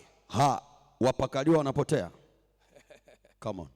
Lorsque Salomon était oint, Wakati Sulemani alipakwa il mafuta, faisait la dédicace du temple. alikuwa anaweka wakfu hekalu. Lorsque la gloire est Wakati descendue, utukufu ulishuka, Salomon a fui. Sulemani alikimbia, Les sacrificateurs ont fui. makuhani walikimbia. Mais c'est la gloire là Ule utukufu que Jésus nous a donné. ndio Yesu ametuletea. Il dit ceci: Anasema hivi, Père, Baba, la gloire que tu m'as donnée, utukufu ulionipa je l'ai aussi donnée. ninawapa pia. La gloire qui va descendre, Utukufu utakaoshuka c'est la chose que Moïse avait ni pleuré. kitu ambacho Musa alilia. Moïse avait réclamé. Musa alisema, Moïse avait dit: Musa alisema, si je trouve grâce à tes yeux, anasema nikipata neema mbele zako, fais-moi voir ta gloire. naomba unionyeshe utukufu Mais wako. quand Jésus arrive, Na Yesu alipokuja il a dit: Père, anasema, Baba, la gloire que tu m'as donnée, utukufu ulionipa je l'ai aussi donnée. na ninawapa pia, Parce que c'est la gloire kwa sababu ni utukufu qui amène l'unité. unaoleta umoja. Il a dit qu'il soit un, Anasema wewe umoja comme moi et kama toi. mimi na wewe. Je sens déjà la cabot de Dieu. Naanza kusikia utukufu wa Mungu ikabodi, Ça va me récupérer 30 personnes. inaenda kuwagusa watu 30 sasa. Élevez tes deux mains. Nyanyua tu mikono yako vizuri, Ça va me fumba macho récupérer yako. 30 personnes. Watu 30 Ça va me récupérer 30 personnes. utukufu unaenda kuwashukia. Je suis un prophète. Mimi ni nabii, Ça fait beaucoup des années. ni miaka mingi. Je connais la différence de l'onction Najua tofauti ya upako et la différence de la gloire. na utofauti wa utukufu. Ce que je vois, Ninachokiona c'est pas l'onction, sio upako, c'est la cabot. ni kabodi utukufu, La gloire pesante de Dieu. utukufu wa Mungu. Élevez juste à tes deux mains. Nyanyua tu mikono yako. Je vis des gens sauter. Naona sasa kuna watu wanaenda kuruka. Ça va commencer dans quelques instants. Itaanza kwa muda mchache tu hapa. Ce n'est pas l'onction, Sio upako, c'est la gloire. ni utukufu. La gloire t'amènera Utukufu unaenda kupeleka de récits kupata là où les gens ne réussissent mahali pas. ambapo watu hawafanyikiwe. La gloire va t'amener Upako utakupeleka, sorry, utukufu utakupeleka d'aller loin, kwenda mbali, là où tout le monde est échoué. mahali ambapo wengine wameshindwa. Je suis dans ces rangées ici. Niko kwenye mstari hapa. Élevez vos deux mains. Nyanyua mikono yako juu. Niko Ici. hapa, Élevez vos deux mains. niko hapa, Wow. niko hapa kwenye hii line hapa. Ah, je suis d'abord ici. Kuna utukufu unaenda kushuka. Asante. Je vois 10 personnes ici. Naona watu 10 hapa. La gloire va les toucher maintenant. Utukufu unaenda kuwashukia, Même si tu es serviteur, hata kama ni mtumishi, même si tu es servante, hata kama ni mtumishi mwa Mungu. la gloire te localise maintenant. Utukufu unaenda kushukia. Je vais compter jusqu'à 7. Na hesabu mara 7. C'est très fort. Ni ya nguvu sana.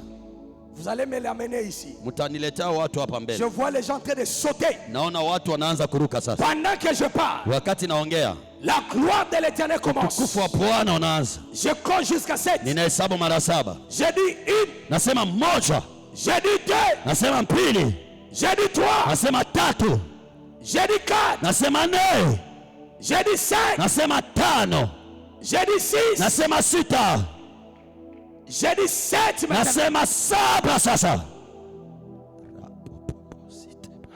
Je parle de la gloire. Nasema kwa ajili ya utukufu. Je parle de la gloire. Nasema kwa ajili ya utukufu. Sois derrière cette maman qui est devant. Uwe nyuma huyu mama hapa mbele, Que l'autre soit derrière la maman qui est en na noir. mwingine awe nyuma yule mama pale. Parce qu'il y a quelque chose qui se passe ici. Kuna jambo linaenda kutokea La gloire commence derrière. nyuma ya huyu mama pale.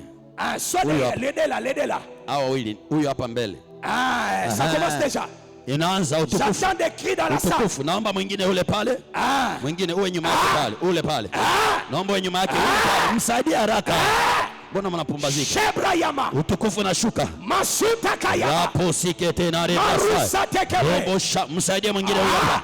Msaidie huyu hapa. Wahudumu wako wapi? Huyu hapa. Shebra Ya. Ripasete barera sa. Tete. Mwingine huyu hapa. Amenele, amenele. Walete. Elo shamba. Walete wasogeze hapa. Marusa Dabra. Raba shekete na rebasa. Utukufu unatembea hapa. Je vois maintenant des Utukufu jeunes. unatembea.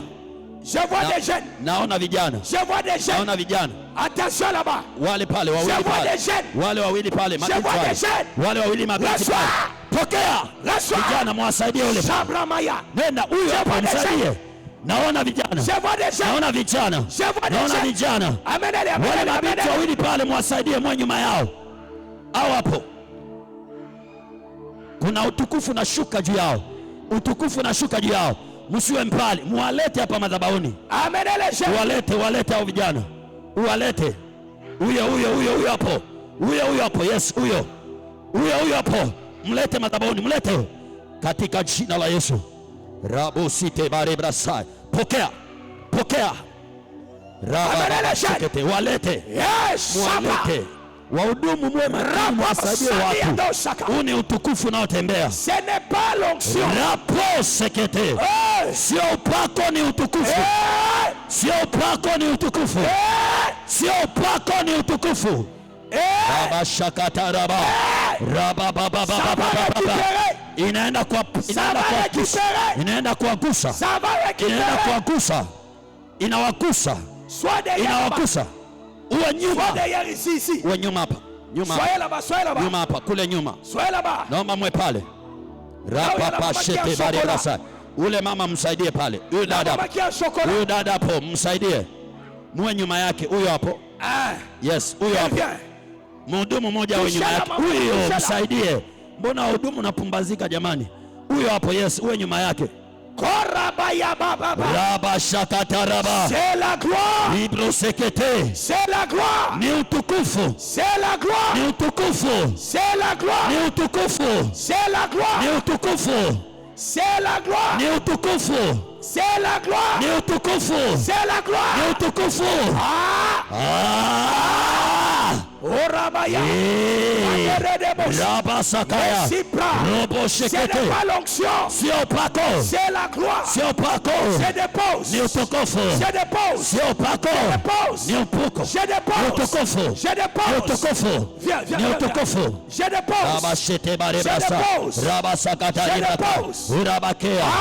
Raba baba. Je brabaya. Robo satata. Marosa. Ni utukufu. Eredebesh. Ni utukufu. Ebrea. Raba sekete bare brasa. Utukufu natembea. Utukufu natembea. Utukufu natembea. Utukufu natembea. Utukufu natembea. Utukufu natembea. Pokea mwasaidie please. Rabo sete na rebra sakata. Utukufu. Ce n'est pas l'onction. Pokea, sio upako. C'est la gloire. Sio upako, ni C'est la utukufu. gloire. Ni utukufu. Power. Ni utukufu. Power. Power. Power. Power. Power. Power. Power. Power. Shebra. Power. Amène-moi les deux. Power. Power. Power. C'est la Power. gloire. Ni utukufu. Ni C'est la utukufu. Ni utukufu. Ni C'est la utukufu. gloire. Ni utukufu. C'est la gloire. Rebo shite bare brasai. Yes. Urabakea barebo sekete. Ils sont adés. Na rebro saya ni wawili. Muwalete hao. Muwalete hapa. Muwasogeze. Ni majira ya utukufu. Ni majira ya utukufu. Ni majira ya utukufu. Ni majira ya utukufu.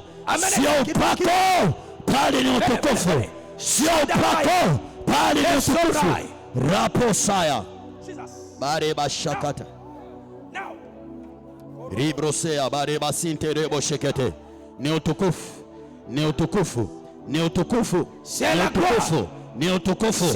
Ni utukufu. Ni utukufu. Ni utukufu. Ni utukufu. Unashuka juu yake. Ni utukufu hapa. Hapa ni utukufu. Hapa. Touch. Ni utukufu. Au hapa. Nyuma yao. Au hapa wawili. Ule mweusi na huyu, yes. Ni utukufu. Nyanyua mikono yako, walio nyuma wengine nyanyua mikono. Nyanyua mikono, wewe nyanyua tu mikono. Nyanyua mikono, yes. Yes, huyo. Utukufu juu yake, pokea. Pokea. Mlete. C'est fort. C'est fort ici. Je parle de la gloire. Hapa nasema utukufu. Amenez-les devant. Nasema mlete mbele. Amenez-les. Mlete madhabahuni. Je parle de la gloire. Nasema utukufu. Je parle de la gloire. Nasema utukufu. Robo Nasema utukufu. Msaidie na huyu mwenye nyuma yake. Huyo hapo. Usimwache. Huyo hapo. Yes. Yes. Naomba mwingine awe nyuma yake. Pokea. Pokea utukufu. Pokea utukufu. Pokea utukufu. Pokea. Huo utukufu. Huo utukufu. Pokea. Huo utukufu. Pokea. Huo utukufu. unashuka juu yako. Wow. Unashuka juu yako. Wow. Unashuka juu yako. Shebra. Unashuka juu yako. Reçois. Pokea. Reçois. Pokea. Reçois. Pokea. Reçois. Pokea. Reçois. Pokea. Reçois. Pokea. Shebra. Rabu sikete na rebrasaya. Ramba Zuze. Raba shakata. Ibrakaya. Robo sikete na rebrasaya. Katika jina la Yesu tukufu. Pokea sasa. Power. Pokea utukufu. Power. Pokea utukufu. Reçois. Pokea utukufu. Reçois. Pokea utukufu. Reçois. Pokea utukufu. Reçois. Pokea utukufu. Reçois. Pokea utukufu. Reçois. Pokea utukufu. Reçois. Pokea utukufu. Shebaya. Rabo sakata ribrasaya. Urabakea barebo satata. Riba sikete raba shea. Rikanterebo saya. Utukufu. Pokea utukufu. Pokea utukufu. Pokea utukufu. Riposata. Touch. Sherabaya. Pokea utukufu. Utukufu. Utukufu. Rabo shea. Yes. Élevez vos mains, élevez Pokea. vos mains. Nyanyua tu mikono yako. Nyanyua. Nos yeux fermés. Nyanyua mikono yako tu. Nos Nyanyua yeux mikono fermés. yako. Nyanyua mikono yako. Élevez Yes. nos deux mains. Nyanyua mikono yako miwili juu. Nos yeux fermés. Fumba macho yako, nyanyua mikono yako juu. Fumba macho yako, nyanyua mikono yako juu. Je vois des Raposite anges barebrosa. Naona malaika s'aligner ici. wanajipanga hapa. Yes. La personne qui est au coin là-bas, Ule ambaye uko kule nyuma qu'elle kabisa. puisse me regarder. Anyangalie. Geuka dada, angalia huko. Qu'elle me regarde. Angalia huko, angalia huko. Yes, angalia huko madhabahuni. Élève ses deux mains. Nyanyua mikono yako juu. Nyanyua mikono yako juu. Qu'elle me regarde. Hebu mwangalie nabii. Nyanyua mikono yako juu. Elle s'arrête là-bas. Baki hapo hapo, simama hapo hapo. Hapo hapo. Hapo hapo. Hapo hapo. Il y a une gloire Na huko nyendelea kunyanyua mikono juu, siangalie tu. Ni majira ya kupokea. qui change Ni l'histoire. majira ya kupokea. Pendant que je Kuna parle, utukufu natembea. je compte jusqu'à 7. Na hesabu mara 7. Je dis une. Nasema 1. Je dis 2. Nasema 2. Je dis 3. Nasema 3. Je dis 4. Nasema 4. Je dis 5. Nasema 5. Je dis 6. Nasema 6. Je dis 7. Nasema 7. Touch. Pokea. Pokea. Pokea. Pokea. Reçois. Pokea. Pokea. C'est fort. Pokea. C'est fort. Sante C'est fort. rebo shete bare brasa. Élevez tes deux mains, élevez tes deux mains. Nyanyua tu mikono yako juu. Nyanyua mikono yako miwili juu. Wewe nyanyua mikono yako juu. Le frère qui sont là où il y a les caméramans qui se tiennent dans la main. Wale ndugu, wale cameraman. Wale ndugu, naomba mshikane mikono. Tenez-vous dans la main. Shikaneni mikono. Vijana. Il y a une gloire. Vijana shikaneni mikono. Wote kama mlivyo shikaneni mikono. Kuna utukufu unaenda kushuka juu yenu. Yes. Kuna utukufu unaenda kushuka juu yenu. C'est une onction prophétique, Ni upako wa kinabii mais accompagnée de la gloire. ambao unasindikizana na utukufu. Je compte jusqu'à 7. Na hesabu mara 7. Tout celui qui a la grâce, Yeyote ambaye ana neema, touchez tes oreilles. gusa masikio yako. Celui qui aspire au prophétique, Mtu ambaye ana ndoto za unabii, touche les oreilles. gusa masikio yako. Je vis un ange Naona malaika moja qui vient d'atterrir ici. anashuka hapa, Il veut ouvrir les oreilles. anaenda kufungua masikio. Doucement tes oreilles. Gusa masikio yako tu. Aha. Je vois 15 personnes. Naona watu 15. Je vois 15. Naona watu 15 Que Dieu ouvre les oreilles et ambao les yeux. Mungu anawafungua macho ya rohoni na masikio ya rohoni. Il y aura ceux-là qui vont courir. Kuna wale watakimbia mbio. Je compte jusqu'à 7. Na hesabu mara 7. Je dis une. Nasema 1. Je dis 2. Nasema 2. Je dis 3. Nasema 3. Je dis 4. Nasema 4. Wow. Ndio. Je dis 5. Nasema 5. L'ange de Dieu est là. Malaika wa Bwana yuko pale. Il me récupère 15 Saidie. personnes. Kuna watu 15, huyo msaidie. Il me récupère 15. Watu 15, umsaidie huyo. Les gens qui ont les dons prophétiques. Watu wanapokea vipaji, Amenez-les, karama, amenez-les, amenez-les. karama za unabii, walete hapa. Amenez-les. Walete hapa. Amenez-les. Na yule mwisho ule aliyevaa Amenez-les. nguo nyeusi huko, huyo mama, huyo mama, msaidie. wow. Huyo msaidie. Amenele. Huyo huko, wasaidie, mwalete hapa mbele. Amenele. Walete. Amenez-les. Mwalete. Mwalete hapa mbele.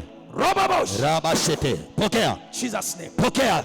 Raba sekete. Lobraya. Rabrusaya. Chaos. Ribra kantaraba. Power. Shakataraba. Shebra. Robo sekete.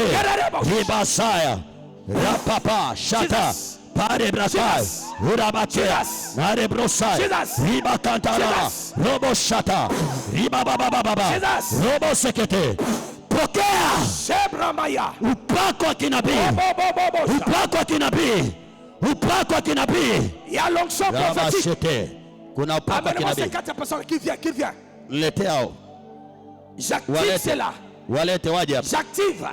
Naachilia. J'active. Naachilia. J'active. Naachilia. J'active. Naachilia. J'active. Naachilia. J'active. Naachilia. Esha. Naachilia.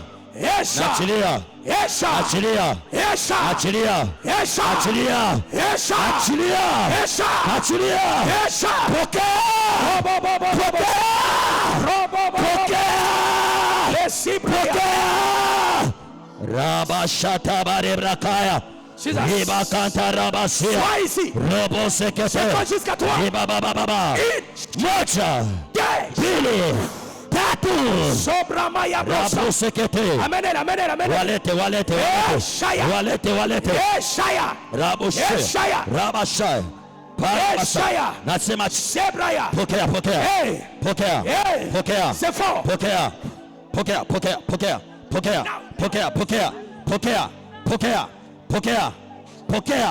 Rapasite bare braka. Reçois. Weka tu mikono yako kwenye sikio. Pokea. Endelea kuweka mikono yako kwenye sikio. Unapokea neema hii. Isikupite pale ulipo. Isikupite pale ulipo. Isikupite. Isikupite. Isikupite. Isikupite. Pale ulipo. Pokea. Mlete yule mama pale. Qu'il vient. Mlete. Rapo shata. Yesu mlete. Mlete. Ici c'est brutal. Hapa tayari. C'est fort ici. Hapa ni moto. Il y a des anges qui ouvrent les yeux. Kuna malaika wanafungua macho ya rohoni. Il y a des anges qui ouvrent les yeux. Kuna malaika wanafungua macho ya rohoni. Et tes yeux s'ouvrent. Macho yako yafumbuliwe sasa. J'ouvre ça. Nafungua macho yako ya rohoni. J'ouvre. Nafungua macho yako ya rohoni. J'ouvre. Nafungua macho yako ya rohoni. Reçois. Pokea. Reçois. Pokea. Reçois. Pokea. Reçois. Pokea. Reçois. Pokea. Receive. Pokea. Rabo shandele. Rabashata rabakea. Marabaya. Bare brasaya. Shebreya. Ni majira yako. Orazuze. Ni majira yako. Ekaya. Pokea. Amenez-moi la maman qui a l'enfant. Mlete huyo mama pale. Yes.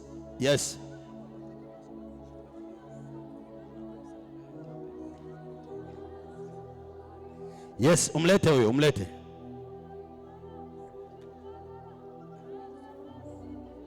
Chatos. Et la course. Dans 2 minutes, je libère le micro. Kwa dakika chache naachia mic. Papa, vous pouvez avancer. Sogea hapa baba. Avancez. Sogea. Shadabraya. Kwa dakika chache naatia mic chini. Pokea sasa. Dieu m'a appelé. Mungu amenita pour impacter les générations. Ili kuwagusa watu. L'ange qui m'avait visité à Brazzaville. Mtu aliyeniita kule Brazzaville. Il avait atterri hier la nuit. L'ange qui m'avait visité. Yes. Malaika aliyenitembelea Brazzaville. Lorsque j'étais en mission à Brazzaville. Wakati nilienda kwenye mission Brazzaville. Hier, il était à Dessine. Jana ameshuka hapa. Pour m'accompagner cette soirée. Kwa ajili ya kuniongoza katika ibada hii. Il y a quelque chose qui passe ici. Kuna jambo linaenda kutokea hapa. Ça va changer leur vie. Inaenda kubadilisha majira. Ça va toucher brutalement notre papa. Inaenda kugusa huyu baba hapo. Il faut bien le saisir. Msaidie muwe nyuma yake. Parce que le poids qui descend. Kwa sababu nguvu ambayo inaenda kumshukia. Ça va l'amener dans la grandeur. Itenda mpeleka kwenye viwango vya juu. Je compte jusqu'à 7. Na hesabu mara 7. Je dis 1. Nasema 1. Je dis 2. Nasema 2. Je dis 3. Nasema 3. Je dis 4. Nasema 4. Je dis 5. Nasema 5. Je dis 6. Nasema 6. Je dis 7. Nasema 7. Touch. Pokea. Reçois. Pokea. Korabaya broshaya. Rabrosaya rabasheket. Elosate. Ribrasaya. Maruzaya. Rabrokanta Il rabase. faut bien surveiller maman ici. Mumshike vizuri huyo mama. Kuna nguvu inashuka juu yake. Naomba mumsaidie, mumsaidie. Mumsaidie mama. Rabo Parce que satari. Dieu veut oindre même l'enfant. Kuna nguvu inaenda kutembea juu yake. Dieu veut oindre même l'enfant. Mungu anaona. Il veut oindre même l'enfant qui a. Anataka mpake hata mtoto. Je compte jusqu'à 7. Na hesabu mara 7. 1 2 2 3 3 4 4 5 5 6 7 7. Reçois cela. Pokea hiyo mama. Reçois cela. Pokea hiyo mama. Reçois cela. Pokea. Reçois cela. Pokea hiyo. Reçois cela. Pokea hiyo. Reçois cela. Pokea. Il y a une consolation ici. Kuna faraja hapa. La gloire de la consolation. Utukufu wa faraja. Ça descend. Inashuka. Je compte jusqu'à 3. Na hesabu mara 3. 1 2 2 3. 3. Pokea faraja. Élevez tes deux mains, j'ai fini. Nyanyua mikono yako miwili juu.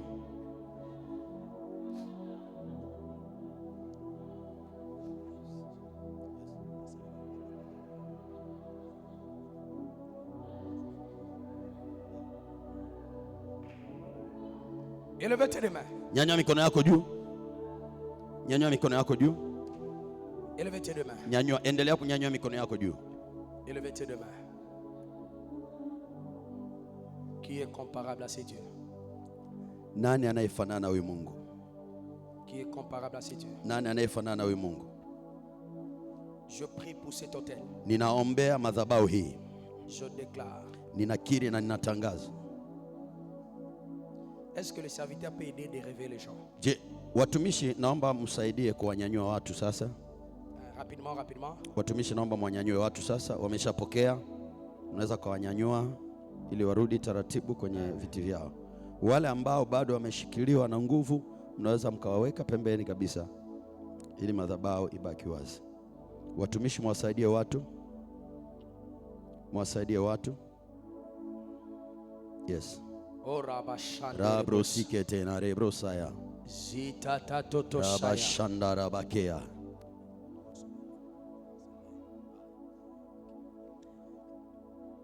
Naomba mwasaidie watu.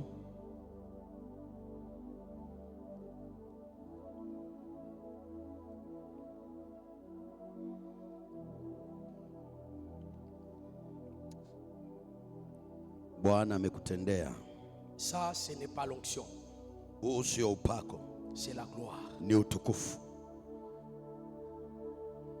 Ça va les accompagner de génération en génération. Itaambatana na nyie vizazi hadi vizazi. Tu prophétiseras. Utatabiri wewe. Viens. Sogea. Sogea. Élevez tes deux mains. Nyanyua mikono yako miwili juu. Tu prophétiseras. Utatabiri. Tu seras puissant. Utakuwa na uwezo en œuvre. Katika matendo. Parce que je vis un ange. Kwa sababu naona malaika mmoja de la puissance wa uwezo derrière lui. Nyuma yako. Pokea. Jesus. Pokea.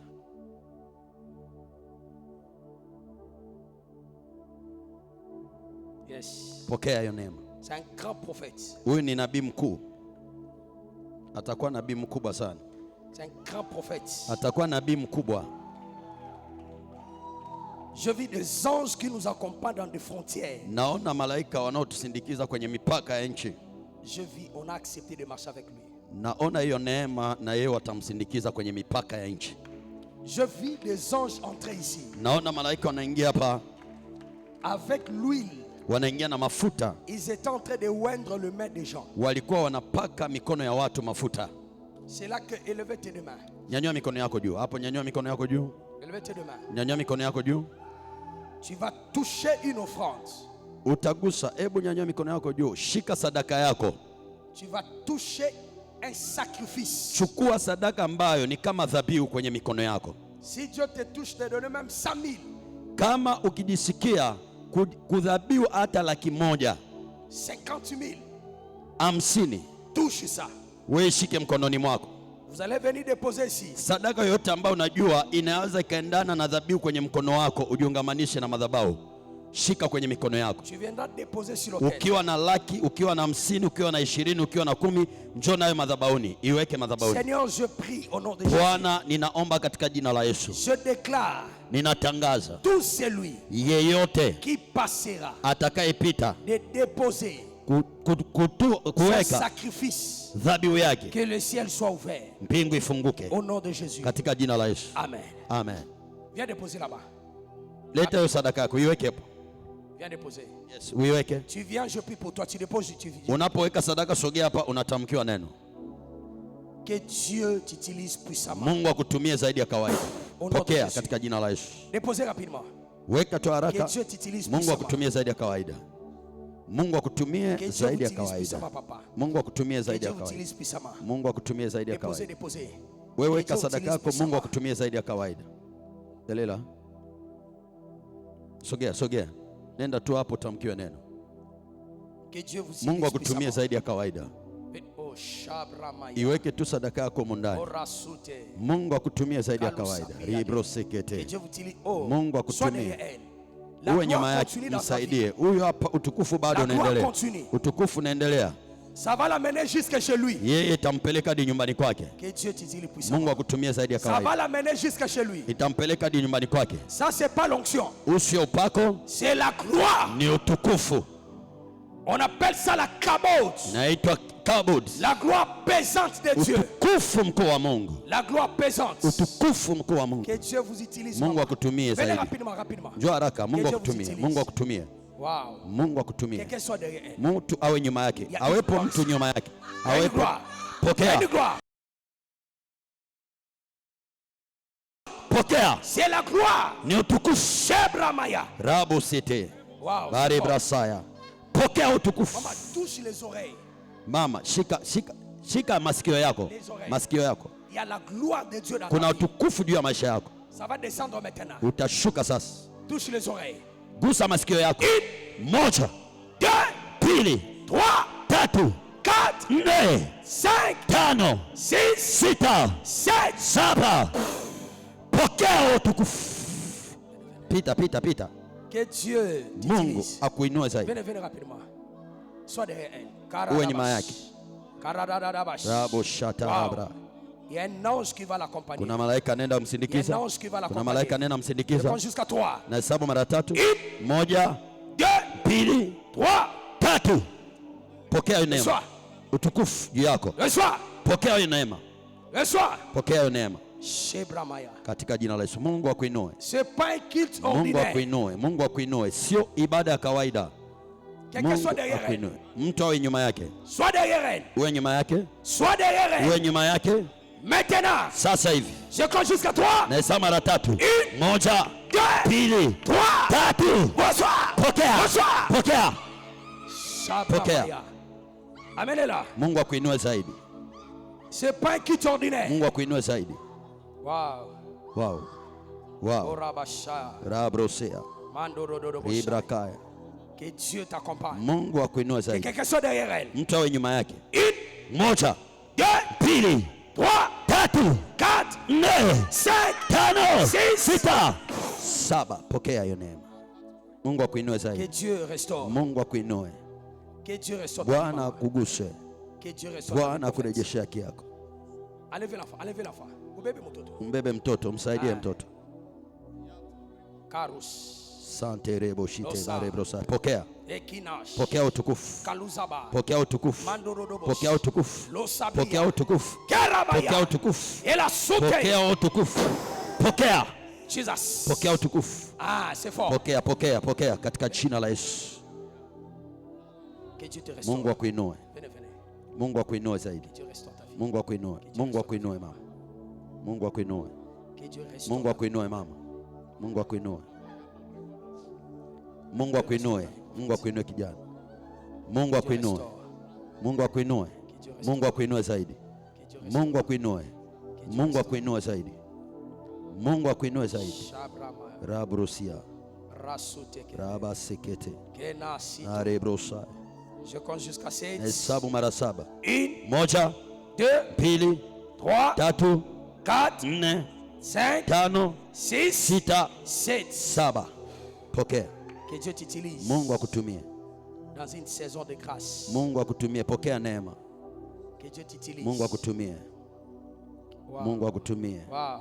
Neema juu yako. Neema juu yako. Shabrama. Neema juu yako. Rabasu. Neema juu yako. Karadadabash. Pokea hiyo neema sasa. Rasute. Pokea, pokea.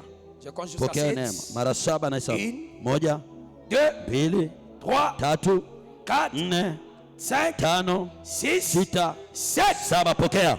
Pokea. Mungu akutumie. Que Dieu restaure votre Mungu akutumie zaidi. nom de Jésus. Mungu akutumie zaidi. Que Dieu Mungu restaure akutumie zaidi. Mungu akutumie zaidi. Mungu akutumie zaidi. Mungu akutumie zaidi.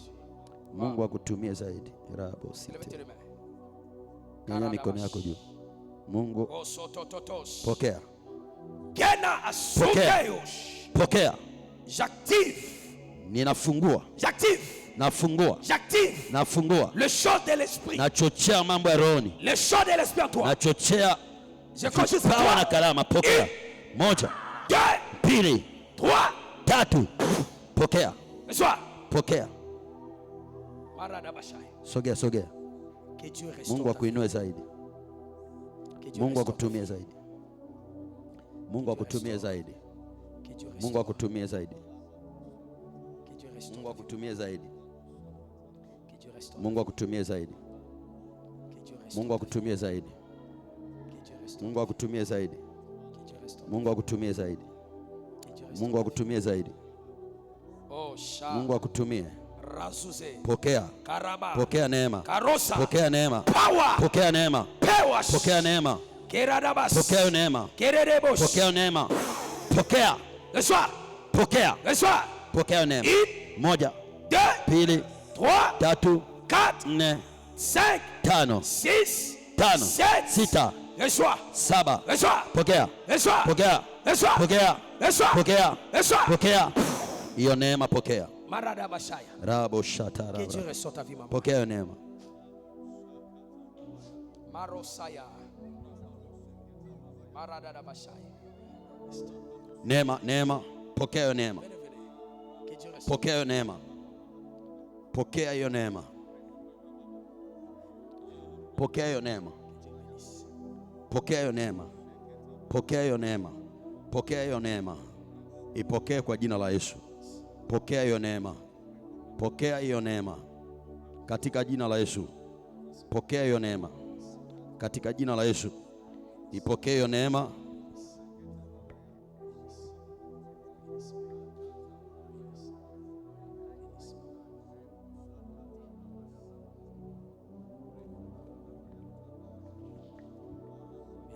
Pokea Est-ce hiyo qu'on peut neema. acclamer pour la gloire du Seigneur? Waweza kushangilia kwa ajili ya utukufu wa Baba?